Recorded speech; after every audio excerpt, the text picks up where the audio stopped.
I don't care who you are. Around here, you're just a black man in a stolen suit. That's what Officer Colton R. Maddox said as he shoved a gun in the face of a man who had never broken the law. No ID check, no license plate verification. Just one thing was enough: skin color. And with that, prejudice passed its verdict before justice ever had a chance. But what Maddox didn't know was that the man he just humiliated wasn't a nobody. He was Governor Darius R. Kincaid, a man who once shook hands with the president, a man who once swore to defend the Constitution of his state. And now, he was thrown in a jail cell, not for a crime, but for the color of his skin. What state are you watching this from? Where you live, does justice still see color? Because if even a governor can be dragged off like garbage, what happens to those with no title at all? Follow the journey of Darius Kincaid, a man knocked down in the street, who would later fight from a wheelchair and make an entire system kneel to the light of truth. Under the sweltering midday sun of Durham Hills County, North Carolina, the dirt beneath the feet seemed to simmer. Each step along Old Mill Road crunched gravel against gravel, like metal scraping metal. Darius R. Kincaid, the sitting governor of the state, age 44, stood beside a maroon pickup truck that had stalled out on the roadside. His tailored navy suit hugged his tall, broad-shouldered frame, every line of muscle etched from a lifetime of disciplined living. From a boyhood of poverty in Raleigh to the day he swore the oath of office. Sweat glistened on the bridge of his nose, but his eyes remained sharp and cold. The eyes of a man who had learned never to flinch, whether on the debate stage or in the crosswinds of a brutal campaign. He had just called for roadside assistance when he heard it, tires screeching behind him. A patrol car skidded to a halt, kicking up dirt. The door flung open with theatrical urgency. Officer Colton R. Maddox, age 40, white, wiry build, eyes sharp as box cutter blades, leapt out like he was apprehending a most wanted fugitive. His right hand was already on his Glock. His left yanked the shoulder radio hard enough to rattle the mic. "Don't move. Hands up. Now." Maddox's voice cracked through the heavy air like a rifle shot. Darius blinked, stunned, then slowly raised his hands. His voice was low, even composed. "I'm unarmed. I'm standing by my vehicle. My name is Darius R. Kincaid. I'm the—" "Shut it," Maddox barked, the gun trained squarely on Darius's head. "I don't care who you are. This truck came up as stolen, and you're standing here like you're begging to be cuffed." Darius spoke through clenched breath, hands still held high. "This is my vehicle. Registration's in the glove compartment. I can show you my ID." But Maddox wasn't interested. He stormed forward, shoved Darius hard against the side of the truck. The hot metal seared against his cheek like a skillet fresh off a burner. "Hands behind your back." Maddox roared. The handcuffs snapped open, and the cold steel bit into Darius's wrist like a predator's claws. Every yank from Maddox was rougher than it needed to be, leaving bruises and bleeding scrapes on the wrists of the most powerful man in North Carolina. Just an hour earlier, he had delivered a keynote at a major economic summit. Now he was dragged across a dusty road like a nameless black suspect. "You'll regret this," Darius said, his voice low and steady, like the echo of a funeral drum carrying through the thick heat. Maddox spat near his shoes. "Guys like you, dressed all fancy, think you own the place. But out here, you're just a thief caught red-handed." The radio crackled to life. Dispatch from Durham Hills Sheriff's Department requesting backup. Maddox yelled into the mic, triumphant. Black male suspect, approximately 6'3", wearing a suit, resisting arrest, requesting 2 additional units. No one asked if the man had ID. No one ran the plates, because with his deep brown skin and unshaken posture, Darius had already been judged, sentenced, and restrained within 3 minutes, and he knew this incident, which had begun as nothing more than a broken-down truck, would soon become the prelude to a political earthquake unlike anything North Carolina had ever seen. The Durham Hills County Sheriff's Office felt more like an old metal box than a seat of justice. Low ceilings, flickering fluorescent lights, and the pungent blend of ammonia and sweat thick in the air. When Darius R. Kincaid was dragged through its heavy steel doors, he felt as though he had stepped into another world, one where titles, power, and reputation meant absolutely nothing. Officer Colton Maddox, flushed with triumph, shoved Darius into a flimsy metal chair beside a scuffed wooden desk, where a clerk was tapping away at a keyboard with board precision.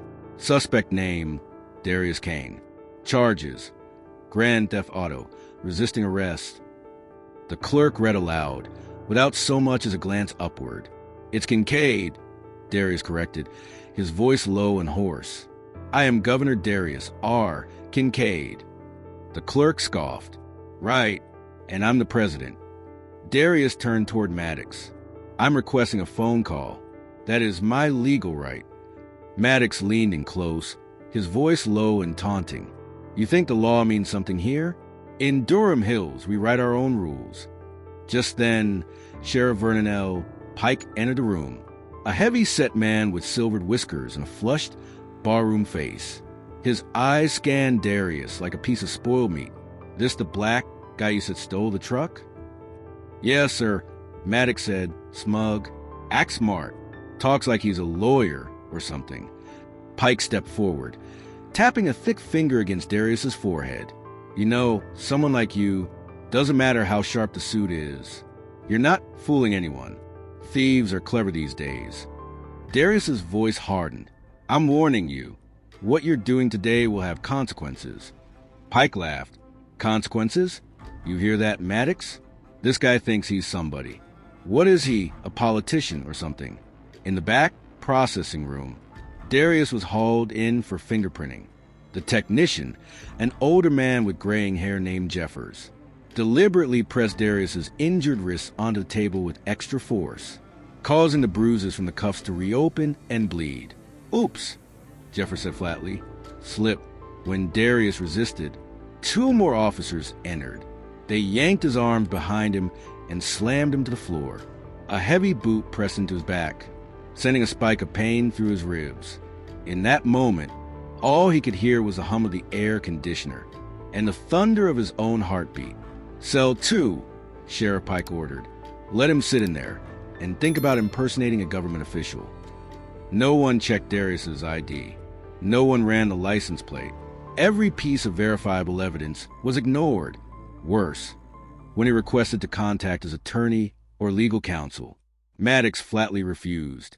"We have no reason to grant rights to an impersonator," Maddox sneered. "Let Judge Rourke decide in the morning."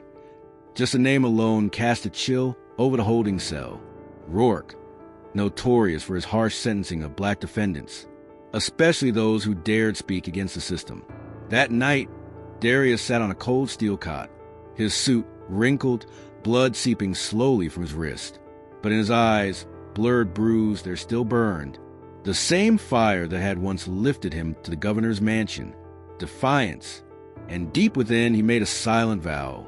No matter the cost, he would not let this system bury him, the way it had buried so many others. His story would not end in this cell. It would begin right here in the darkness. The courtroom of Durham Hills that morning was stifling, as if the very air had turned heavy with intent. The wooden floor creaked with every footstep. Pale yellow light streamed through tall windows, casting jagged streaks across the gallery seats. Darius R. Kincaid stood at the center, his wrists still red and swollen from over-tightened cuffs. His once crisp navy suit was now crumpled, soiled with dirt from yesterday's scuffle. At the highest bench sat Judge Ezekiel Rourke, an old white man with a narrow brow and a voice like ground stone.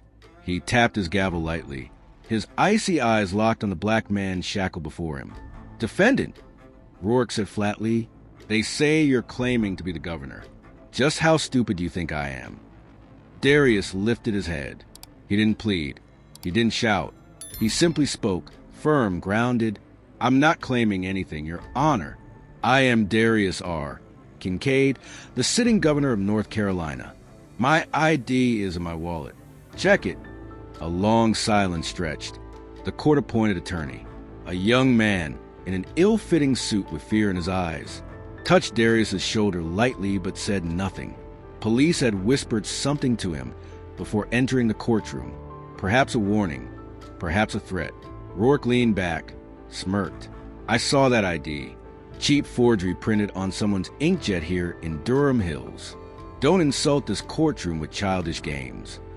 Laughter rippled from the front row, a row filled with uniformed officers. Among them sat Colton R. Maddox, the same officer who had pointed a gun at Darius's head. He squinted, grinning with smug anticipation. As if watching a rerun of a play he already knew the ending to. Then, the courtroom doors burst open. A man in a light gray jacket stormed in, clutching a camera and a thick folder. My name is Jason Cole, reporter for Durham Hills News. I have copies of his birth certificate, inauguration photos, footage from WCLT of his campaign.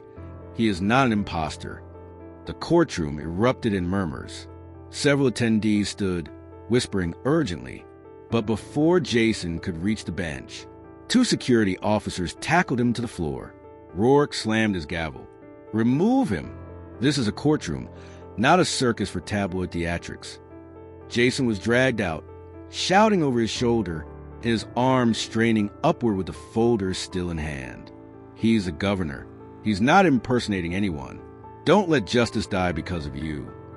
Darius didn't take his eyes off the folder, now dragged across the floor, slapped down like his dignity itself. Judge Rourke slammed the gavel one final time, his voice echoing like stone in a mausoleum. The defendant is hereby charged with impersonating a high-ranking official, obstructing law enforcement, and interfering with judicial proceedings. Bail is denied. He will remain in custody until his next hearing. A fresh pair of cuffs clamped around his wrists. Darius didn't flinch. He stared directly at the judge, not with fear, but with something far more dangerous, contempt.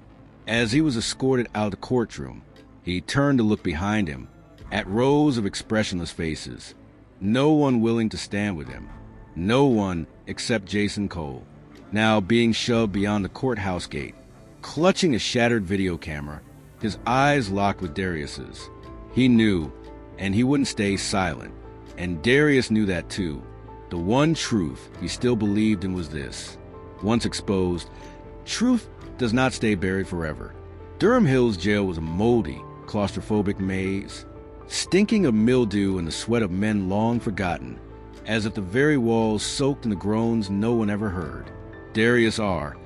Kincaid was shoved into cell 14, with no explanation, no attorney, no formal charges in hand. Just the seething eyes of the guards, and the cold clang of the steel lock behind him, inside those stained, crumbling walls. He lifted his head, barely. The power that once protected him had now become the very reason to break him. Everyone who knew his name, from guards to inmates, treated that knowledge like a license to hate. Governor, huh? A voice hissed through the bars around midnight. In here, you're just another black convict like the rest. 3 days later, the bruises on his face still vivid.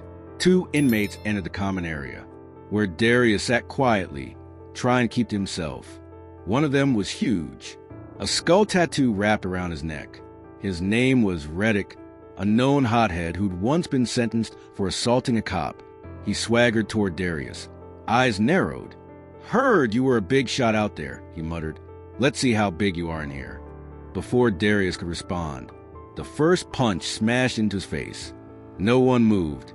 The surrounding inmates watched in silence. One of the guards, Officer Reams, even smiled as he strolled past, pretending not to see. But Darius was no longer the man who had been dragged off a roadside like a broken-down animal. He rose after the second hit, blood dripping from his mouth, and fought back, a left jab to Reddick's chest, a knee to the ribs of the second man, dropped both attackers to the floor gasping. He didn't win, but he didn't fall. When the guards rushed in, they didn't stop the fight. They came to punish the one who resisted. They cuffed Darius, dragged him from a room like a wounded animal, and threw him into solitary confinement, as if the cage of defiance still burning in his chest. The solitary confinement cell was pitch black, no bed, no window, only a flickering yellow bulb that buzzed like it was mocking him. The old air vent groaned with rust, hissing like a snake just out of sight. Each meal came on a cold tray, slid through a narrow slot in the door, accompanied by a smirk or a muttered joke from the guards. In that thick, suffocating dark, Darius began to hallucinate. He saw his mother, Inez, her voice returning from the past, like she was sitting at the foot of his childhood bed. Don't let them teach you to bow your head, baby. You were born to lift it high. He heard his wife, his children, even the echoes of the voters who once believed in him. And just when hope seemed like a lie, something slipped under the door. A tiny rolled-up scrap of paper, the size of a cigarette. Darius grabbed it with trembling hands. Unrolling it, he read the penciled words, shaky but clear. I believe you. I'm a new officer. I saw the camera footage of your arrest. They lied. I'll find a way to help. Signed only with 2 letters. ML. His whole body shook, not from cold, but from hope. That fragile, forbidden thing. The system had tried to beat out of him since day one. And now, someone, a stranger, had seen the truth in the dark and dared to reach for it. On the 3rd night in solitary, wind slithered through the vents like knives, cutting into Darius's bones. He sat curled against the freezing concrete wall, his silhouette barely visible in the weak light seeping under the door. His body was battered, his mind stretched thin, but his eyes still held fire. Since arriving in solitary, he hadn't seen daylight. Each meal passed silently through the slot. Each night broke into fragments, ripped apart by screams from other cells, or the heavy clangs of guards testing the silence. But Darius didn't break. He understood now. Silence can be a form of resistance. The next morning, metal clanged. The door opened suddenly, and a spotlight stabbed at his face. 2 guards entered, followed by a young black man, mid-20s, tall and lean, with cautious eyes and a steady stance. The name tag on his chest read, Jamal Ellington.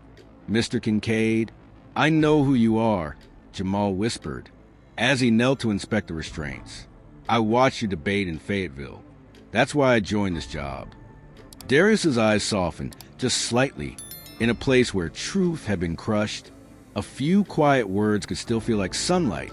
I can't do much, Jamal murmured, but I can leave the door unlocked for 5 minutes. After that, they'll check the cameras. You'll know what to do. Before Darius could reply, the sound of boots echoed in the hall. Sergeant Whitaker entered, a large man with a long scar down his cheek. You finished in here, Ellington? Or you want to join him in solitary? Jamal lowered his head. Yes, sir. All done. He turned to leave, but just before stepping out, he silently placed a plastic spoon on the floor. Its edge had been sharpened, more like a blade than a utensil. And with it, a look, a spark passed between them. The kind you carry like a match in your chest. Hours later, as faint hallway light spilled under the door, Darius moved. He took the spoon and scraped it against the concrete. Slow, deliberate, cutting with blood when ink ran dry. He carved a message meant to outlive the silence. Governor Darius R. Kincaid, unlawfully imprisoned, Durham Hills County. Help me. He carved each letter with the last of his strength. His fingers raw, blood dripping onto every word. When the message was complete, Darius collapsed on the floor, his breath shallow, his heart pounding like war drums. The next morning, Loretta Jean Holloway, a nearly 70-year-old janitor with silver hair tied neatly under a scarf, quietly entered the solitary wing, pushing her mop cart. She'd once cleaned the floors of the state capitol building, and the moment she saw Darius in the shadows, she paused. As she bent to mop the floor, her eyes flicked across the wall. The message carved in dried blood. Her face didn't flinch. She kept mopping as if she hadn't seen a thing.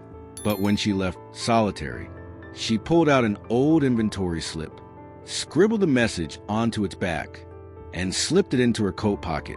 That night, in her small home on the outskirts of Durham Hills, Loretta turned on her dusty old radio, dialed into WLIB 92.3. an independent station known for broadcasting silent civil rights cases. She called the hotline, her voice trembling but clear. "My name is Loretta Holloway. I saw something at the Durham Hills jail your audience needs to hear. There's a man being held there wrongfully, and that man is the governor of our state." A brief silence filled the air. Then the host's voice came through, shaken. "I'm sorry, did you just say the governor is being held there?" Loretta took a deep breath. "Yes, and I have proof in my hand." Meanwhile, after leaving solitary, Jamal was lured into break room. Waiting there were 3 white officers, frequent allies of Maddox, their eyes cold and calculating. They didn't need a reason. The first punch landed in his chest. A swift kick crushed his ribs. Jamal hit the floor, blood spilling from his mouth. As his vision blurred, his fingers tightened around the phone, tucked deep in his pocket, containing the hallway footage he'd secretly recorded. Maddox approaching Darius in violation of every protocol. Elsewhere, in the freezing shadows of solitary confinement, Darius remained unaware that a flame had been lit on his behalf by a fallen young man and a quiet woman who had spent her life cleaning up the stains of a system that no longer remembered justice. News of Darius R. Kincaid's unlawful arrest spread like wildfire. Local station WRDH broke the story first. Social media erupted with the hashtag Free Governor Kincaid. Even former skeptics began to ask, how does a man in a tailored suit with valid ID in hand get dragged off like a criminal in broad daylight? At the governor's office in Durham Hills, former aides like Lena Farrow began knocking on the doors of national media. Investigative journalist Ethan Moreland from Channel 17 News arrived on location, reporting live from outside the Durham Hills County Sheriff's Office. As dozens gathered with signs, "We know who he is. You can't erase him." Inside the jail, Darius was removed from solitary and placed in the general holding block, where there was fluorescent light and surveillance cameras, mostly for optics, to make it look like nothing was wrong. They didn't give him new clothes. He still wore the blood-stained orange jumpsuit from the beatings, but he sat upright, his back straight, his gaze unshaken. He knew this was the edge of something larger. But just as hope began to peek through, another blow landed. That morning, as they prepared to move Darius to a mock interview room for a stage press video, Officer Maddox, still in uniform despite an ongoing investigation, slipped a small sealed plastic bag into the inside pocket of Darius's jumpsuit. "Move inmate Kincaid," Maddox ordered, his voice even and cold. As they passed through the corridor, 2 other officers stepped in to block the way. "Hold up, final security check," one of them said, reaching into Darius's jacket pocket as if following standard protocol. A sharp click, then an upward glance, pretending to be surprised. "We found drugs on him." Maddox stepped forward, feigning innocence like a man caught off guard. "So our dear Mr. Kincaid still has secrets, huh?" A chill sliced through Darius's chest. He knew it instantly. This was a setup, a calculated frame job, executed with practiced precision. "I'm being set up. Check the hallway cameras," Darius said loudly, but Maddox beat him to the punch, turning to the press outside the room. "We regret to report that new evidence has just surfaced suggesting Mr. Kincaid may be involved in contraband possession while in custody. Due to this, we are suspending all media contact until further notice." Within hours, headlines flipped like a switch. Governor or criminal? From office to inmate. The fall of Darius Kincaid. Doubt was no longer whispered. It was being broadcast. Even the tone of media began to fracture. But Channel 17 held its ground. That evening, anchor Ethan Moreland looked straight into the camera and asked, "Why does a man wrongfully detained suddenly have drugs in his pocket inside a maximum security jail? And why is the same officer accused of abuse still allowed to handle the victim?" Loretta Jean Holloway, the quiet janitor who had seen it all, from the hallway to the planted evidence, knew exactly what was happening. She knew Darius was being hunted like prey in a forest of power and vengeance. That night, She left a folded slip of paper tucked inside her garbage cart and slipped it out through the jail gate. There's hallway footage. Get a copy before they erase it. Just when it seemed hope was suffocating under another lie, a seed of truth began to take root, far from the chaos of Durham Hills. Those who once believed in Darius were beginning to quietly prepare their countermove. Loretta Jean Holloway, once a university library clerk at Shaw University, before budget cuts forced her into custodial work, had known a bright-eyed journalism student named Noel Chambers. Now, Noel was a fledgling reporter at Channel 17, young but fearless, with eyes that could spot injustice, and a heart that refused to be quiet. That evening, from a public phone booth near a bus station, Loretta made the call. Her voice trembled but didn't break. "Noel, sweetheart, I think I just saw something that could shake this whole state." Noel didn't need more context. She was in her car within minutes, heading to a quiet drop point near the Durham Hills jail, where Loretta had stashed a small USB drive, a raw extraction from the hallway surveillance system, saved just in time with the help of an old friend from tech support. On the footage, clear as day, Maddox slipping the small plastic bag into Darius's inner pocket. No ambiguity, no edit tricks, just the truth. But that wasn't the only revelation.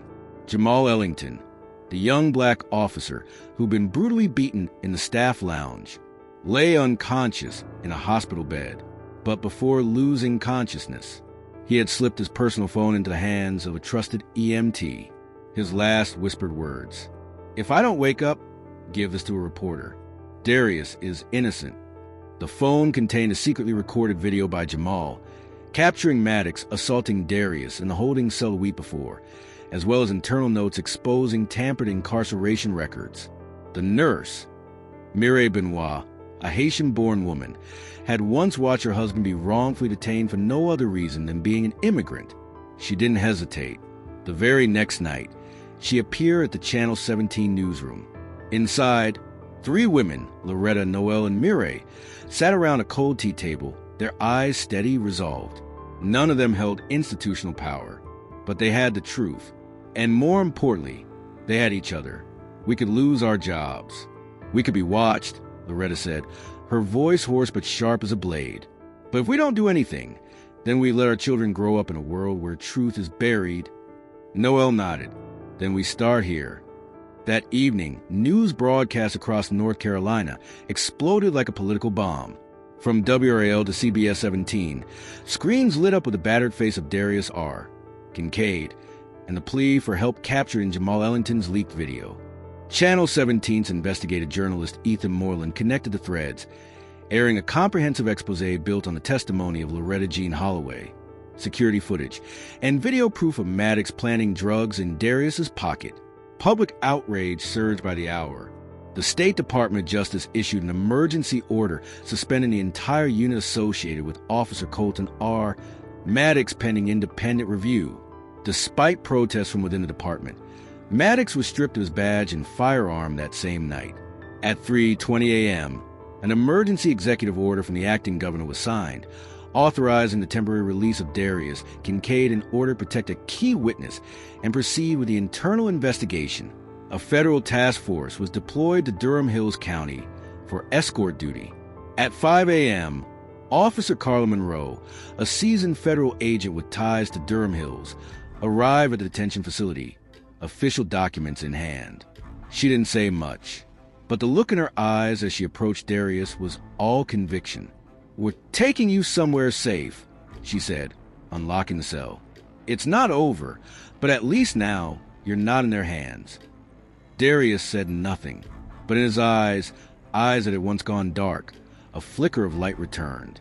At 5:42 a.m., a black SUV pulled out of the Durham Hills County Jail, coasting quietly beneath dim streetlights. Darius R. Kincaid sat in the back seat, wrist still cuffed, but hope at last had returned to his gaze. Beside him sat Officer Carla Monroe, the federal escort assigned to ensure his safety following the exposure of the Planet Evidence scandal. As they cruised down I-85, the vehicle moved at a steady pace. Darius looked out the window, watching lush green fields stretch across the horizon. a promise of freedom just ahead. But he didn't know that darkness was still following close behind. Suddenly, a gray pickup truck swerved out of the left lane and slammed into the SUV's side with brutal force. The screech of metal on metal pierced the air. The SUV lost control, flipped sideways, and skidded across the asphalt before finally grinding to a halt. Inside, Darius was thrown hard against the door, his head smashing into the window. Blood streaked down his brow. Through the haze of pain, Darius heard the heavy thud of boots approaching. A familiar voice cut through the ringing in his ears. "Good morning, Governor. I guess you still haven't learned your lesson." He looked up and saw Colton R. Maddox, the officer who had already been suspended, standing over him, a handgun in one hand, hatred burning in his eyes. "What the hell are you doing, Maddox? You've been suspended. You have no authority here." Maddox sneered. "Authority? I don't need authority. I need justice. And justice means you disappearing." He raised the gun, aiming straight at Darius. But before he could pull the trigger, another gunshot rang out. Maddox staggered, looking down at his chest as blood bloomed through his shirt. He turned slowly, stunned, and saw Officer Monroe, wounded but still standing, her arm extended, gun smoking from a single fatal shot. Maddox collapsed onto the asphalt, eyes wide open, lifeless. Darius dragged himself to Carla Monroe, who was gasping for breath, blood seeping from a wound in her abdomen. "You have to go. Get the truth out. Don't let them win," she whispered, voice barely audible. Darius gripped her hand tightly, tears forming in his eyes. "I promise. I won't let your sacrifice be in vain." In the distance, police sirens began to howl. Darius stood, blood still dripping from his forehead. Surveying the scene, Maddox's pickup still sat nearby. He knew he had to vanish before it was buried again, before the cover-up closed in. He ran toward the tree line, disappearing into forest. Pain rippled through his body, but his purpose had never been clearer.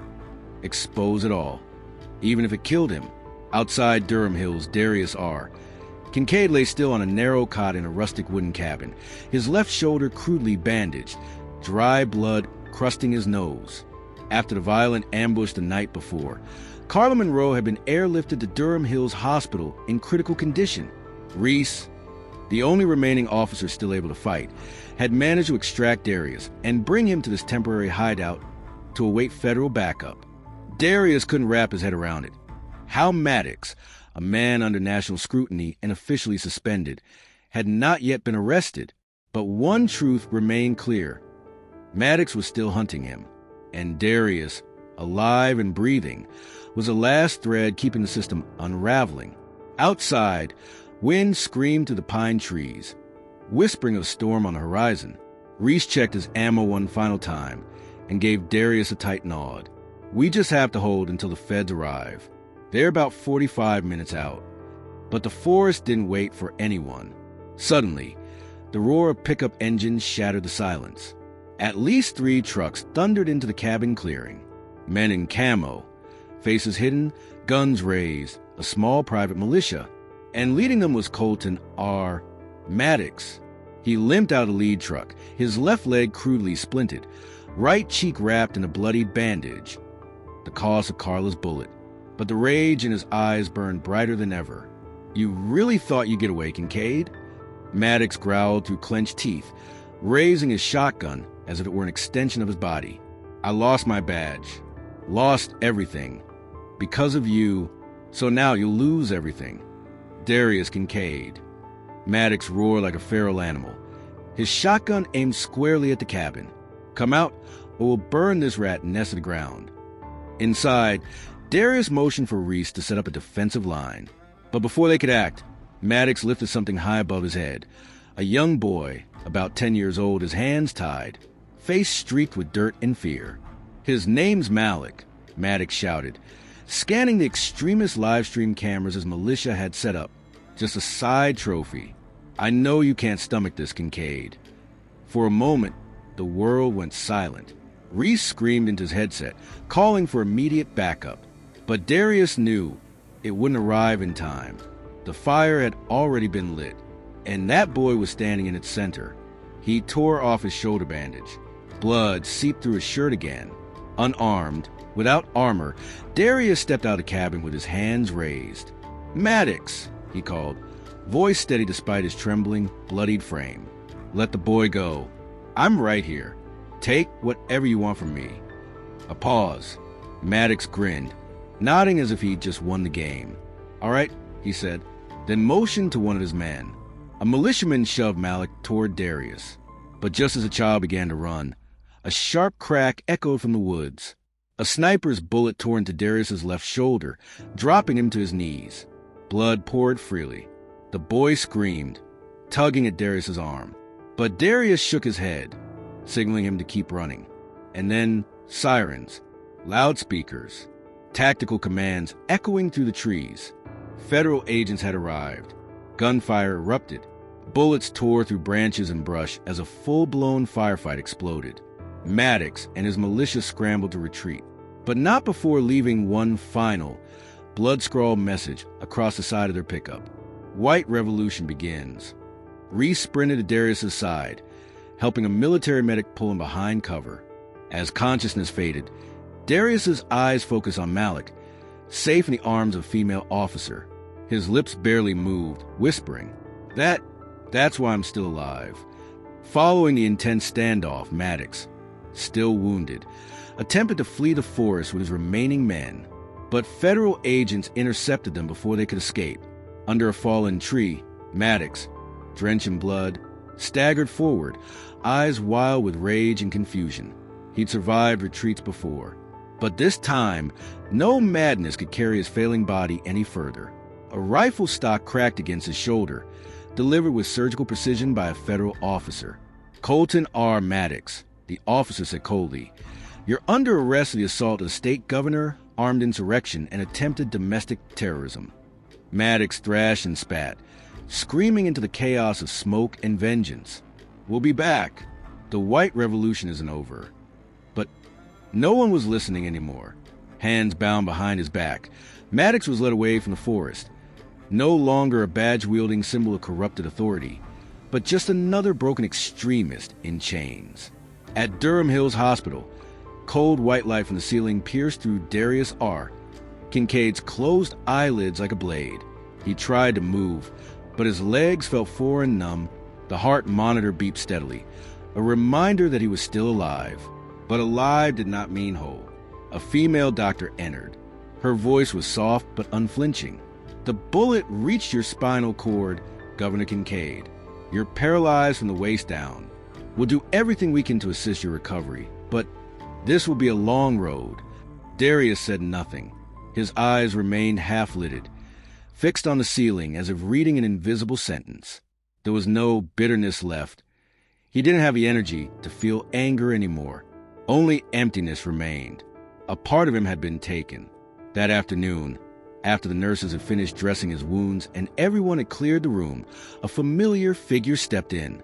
It was the elderly custodian who had appeared back at the jail, Loretta Jean Holloway. Same faded gray uniform, same worn mop, same weathered gaze. But today, she didn't carry a bucket. In her trembling arms, she held a tattered leather bag, as though clutching a piece of memory long buried. She sat beside his bed. Her voice rasped, gravelly and slow. "Darius, I can't hold this secret any longer." He turned his head, tried to focus. Loretta took a deep breath, then set the bag on the bed.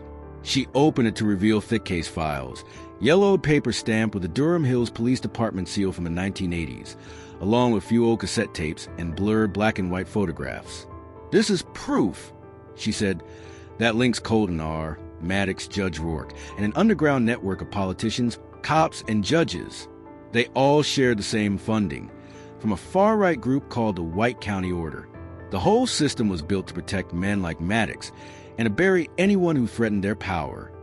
Darius stared at the files. "How do you have all this?" Loretta lowered her head. "Because I was part of it, not in any position of power, just a cleaning lady. But I listened, I saw things, and I once loved a black man, your father.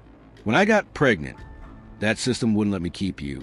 I had to give you to my sister to raise, because I couldn't let you grow up in the shadows of what I'd helped keep clean." The room fell into silence. No machines beeping, just a sound of two people breathing, broken and raw. "I've watched you over the years," Loretta continued. "From afar. I saw your campaigns. I saw you standing tall before crowds. I saw the way you never bowed to injustice. And I wondered, if I had been braver back then, would your life have been less cruel?" Darius's hands tightened. A strange feeling welled up from his chest. Not rage, not blame, but a kind of understanding he had never known before. "Thank you, Mama," he whispered, lips trembling, "for keeping what others tried to erase, and for coming to me." Loretta nodded. She stood, wiped her tears, and turned to leave. But at the door, she paused and said one last thing. "Don't let them believe they've won. What they fear most is still inside you, the truth." Darius turned back toward the file folder. The papers lay motionless, but inside them was a bomb waiting to detonate. And this time, he would light the fuse, not with fists, but from a wheelchair with a voice that refused to be silenced. When news of the ambush reached the Central Command, an emergency meeting was convened the very next day between the State Department of Justice and federal investigators. The complete set of evidence that Loretta had handed to Darius, linking Colton R., Maddox, Judge Wallace Rourke, and an underground network of politicians, police officers, and judges, became the first wave of disclosures and the launch of a formal investigation into Rourke and multiple other officials. By that afternoon, indictments were issued statewide. Maddox was charged with 11 federal offenses, including conspiracy to overthrow the government, assaulting a public official, and leading a domestic extremist militia. Judge Wallace Rourke of the Durham Hills County Court was suspended and ordered to appear before an internal tribunal after audio tapes from Loretta's files revealed his participation in secret meetings of a white supremacist group dating back to the 1990s. That evening, the headline on WRL's primetime broadcast scrolled boldly across the screen: "Violence, Corruption, and Truth. Those who once held the gavel now face true justice." The news came on a Monday morning, just as sunlight broke through the trees outside the North Carolina State Rehabilitation Center. Darius R. Kincaid was in the middle of a physical therapy session, working on arm mobility with resistance equipment, when the door to his room flew open. A federal officer stepped in, his face pale and firm. "Maddox has escaped custody." No further explanation. None was needed. Darius froze in his wheelchair. His eyes darkened. His heart pounded violently, as if trying to break out of his chest. Colton R. Maddox, no longer a cop, no longer a disgraced officer, was now a fugitive, a cornered animal. He had left behind a slip of paper, scrawled in blood from his own injured hand. "The white revolution will begin. Kincaid will not be the last." In that moment, it felt like Darius's world was imploding all over again. But this time, he didn't flinch. That afternoon, outside the rehab center, dozens of journalists gathered. National media once again turned their cameras toward the black man in a wheelchair, legs limp, but eyes that had never backed down. Darius faced the press, his voice firm and grounded through the microphone. "I know the road ahead won't be easy. I know Colton Maddox is not the only enemy. He is merely the final symptom, blunt and unmasked, of a system that is older, more embedded, and hidden beneath badges, robes, and silence." He paused, letting the words hang in the air. "I may not be able to stand anymore," he said, gripping the armrest of his wheelchair.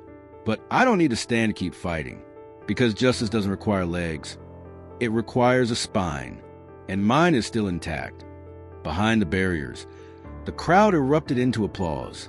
A few wept silently, and the nation watched once again as a man once broken stood taller than ever, without rising from his seat. "I'm no longer fighting for myself. I'm fighting for Malik, the little boy who nearly lost his life to blind hatred.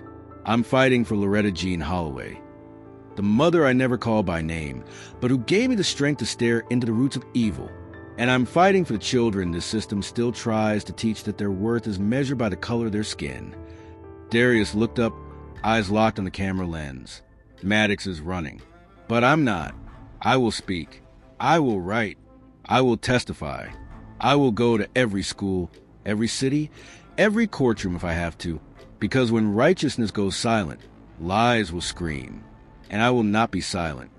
A while later, After the cameras stopped rolling, Loretta, his mother, returned after a lifetime of silence, pushed his wheelchair toward the back of the building, where tall pines swayed gently in the breeze. "My son," she whispered, "you just declared war on something enormous." Darius nodded softly, "And I have no regrets." Their shadows stretched long across the gravel path.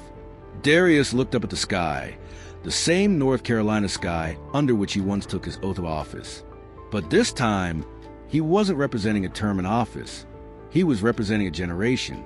This story began with a broken-down pickup truck under the blazing Carolina sun, and ended with a man who could no longer walk, but made the whole country stop and rethink how it treats men like him. Darius R.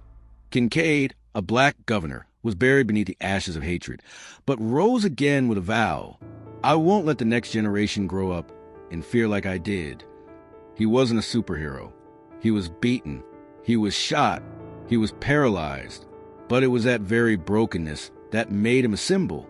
In a world where justice can be bought with a badge, a handshake, or a closed-door meeting, sometimes, to break it all open, all it takes is one man who refuses to bow. You've heard the names: Colton, Maddox, Judge Rourke, or the so-called White Revolution. But the name that remains in the minds of the people is Darius Kincaid. And if you're hearing this, remember, justice doesn't arrive on its own. It is summoned, defended, and kept alive by people with nothing left to lose, but who still rise for everyone else.